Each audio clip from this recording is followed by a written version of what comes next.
suivez la télévision Isanganiro. Bienvenue, chers téléspectateurs, à ce journal dont voici les principaux titres. 170 maisons sont menacées d'écroulement à cause de l'eau de la rivière Kanyosha qui a dévié vers le quartier Kibenga suite à une forte pluie qui est tombée la nuit de ce dimanche. Les victimes demandent de l'aide pour que la rivière Kanyosha reprenne son cours. Vous aurez les détails au cours de ce journal. Et pour notre page économie, nous allons revenir sur les explications de l'économiste, expert économiste Prosper Niwoke. Pour lui, la rareté des devises et la cherté des machines de production en Burundi sont des facteurs de la hausse des prix des produits vivriers au Burundi. La solution, c'est tout de suite dans ce journal.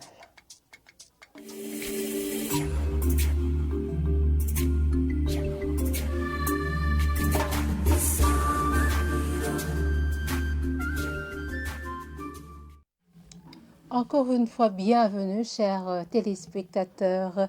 170 maisons sont en train d'être endommagées par l'eau de la rivière Kanyosha qui a dévié vers le quartier Kibenga suite à une forte pluie qui est tombée la nuit de ce dimanche. L'un des administratifs de ce quartier fait savoir qu'aucune perte de vies humaines n'a été enregistrée. Les victimes de ces inondations demandent au gouvernement de leur venir en aide en amenant des machines de curage. Reportage de Lydie Gahimbali. Cette forte pluie tombée dimanche de Noël dans le quartier Kibenga a endommagé tous les matériaux du ménage, comme le témoigne l'un des habitants de ce quartier. C'était dimanche, le jour de Noël, et là, on avait passé la journée à l'aise avec un air très frais, mais accidentellement pendant la nuit, nous nous sommes retrouvés inondés dans nos maisons et tous les matériels du ménage ont été emportés, ont été endommagés par ces pluies amenées par la rivière Kanyosha. Les dégâts sont énormes et je commençais par dire les équipements de ménage, surtout les équipements de ménage, et puis les voies d'accès sont impraticables et il y a nécessité de déboucher toutes ces voies pour que la communication entre les voisins puisse se faire à normal. Désiré Bundoyi, l'un des responsables de la Croix-Rouge Burundi, précise que cette situation peut provoquer des maladies liées au mensal. La situation elle est catastrophique parce que la rivière Kanyosha a viré et puis a envahi ce quartier. Il y a plusieurs maisons qui ont été inondées. Il y a des gens qui ont trouvé refuge dans d'autres ménages.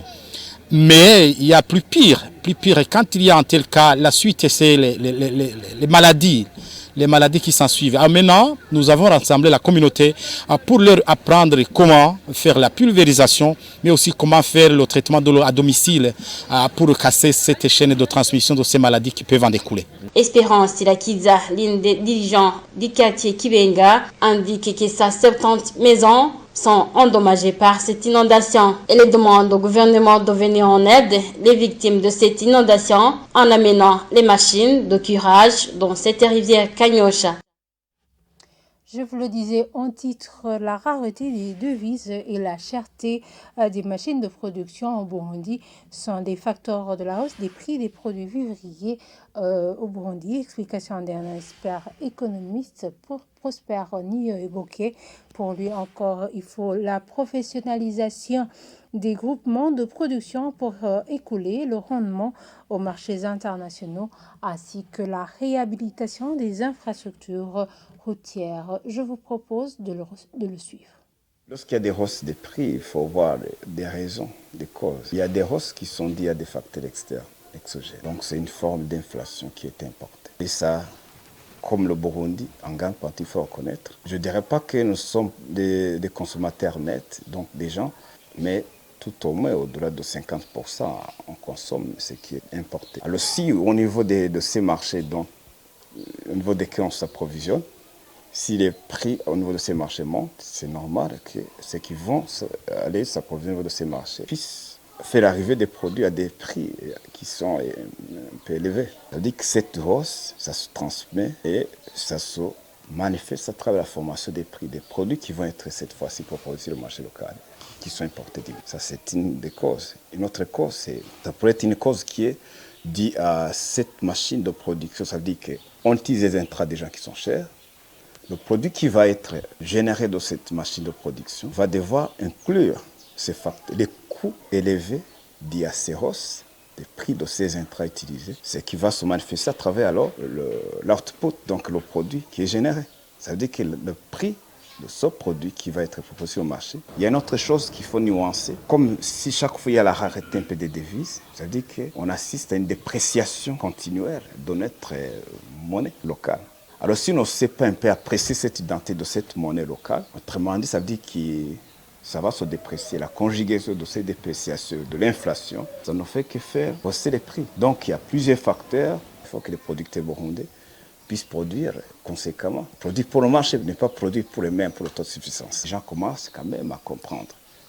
Je sais qu'il y en a qui commencent à se former à travers ces petits fêtiers qui sont des coopératives.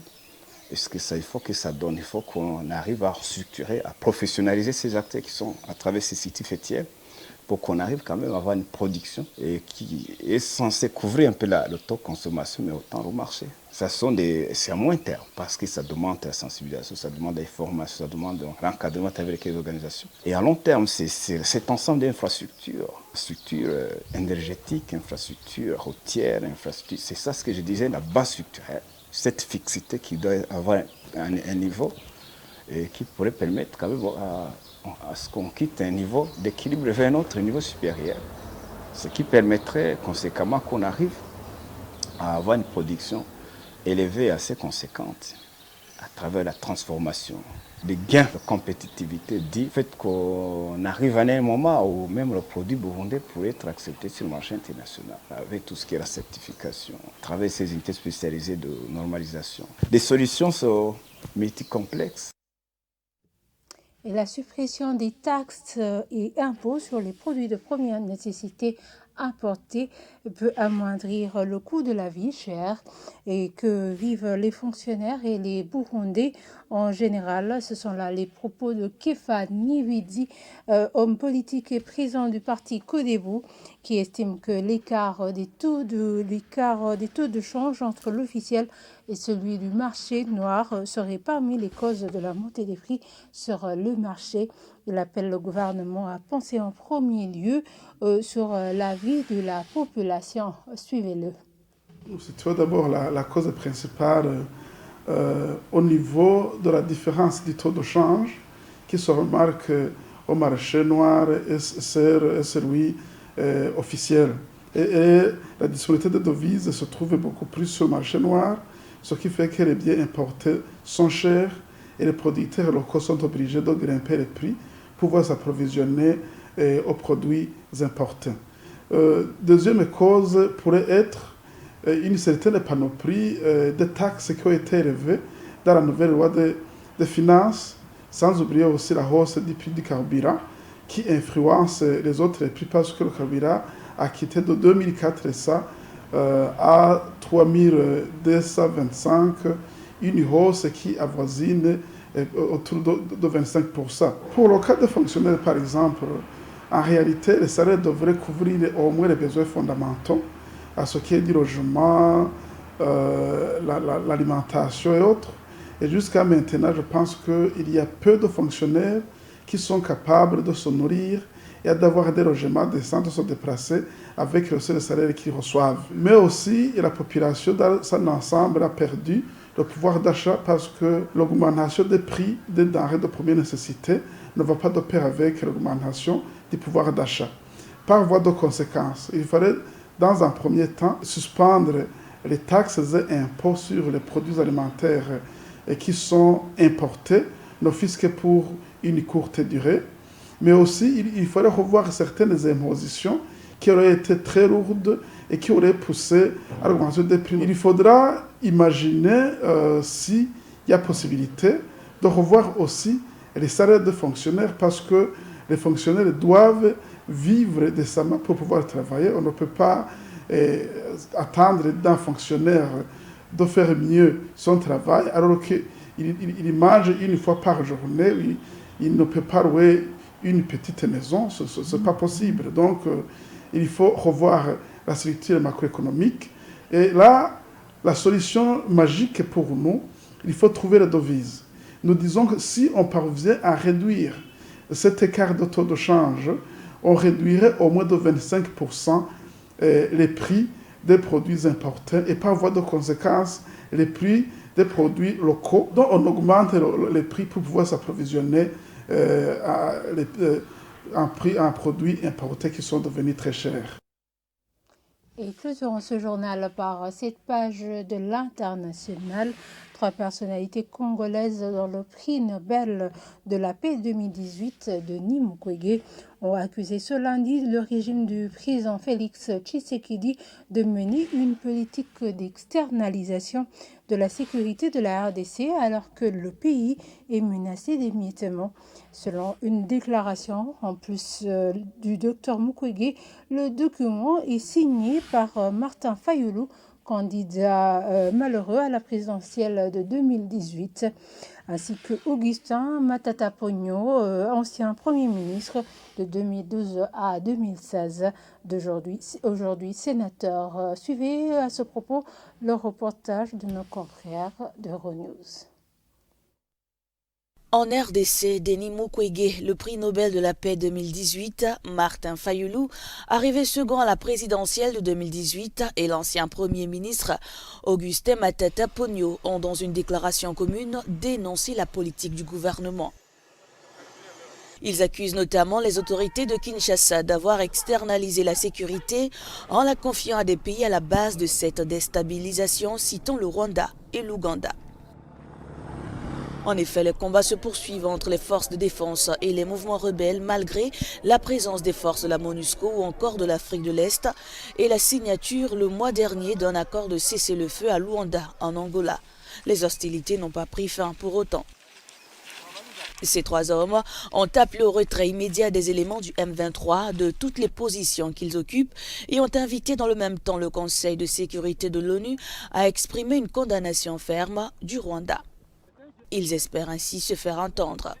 Quant à la situation politique en RDC, Denis Mukwege, Martin Fayulu et Augustin Matata Ponyo ont critiqué le processus électoral qui, selon eux, viole la Constitution. Et voilà, c'est ici que nous clôturons ce journal. Merci de nous avoir suivis et très bonne suite de programme sur la télévision Isanganiro.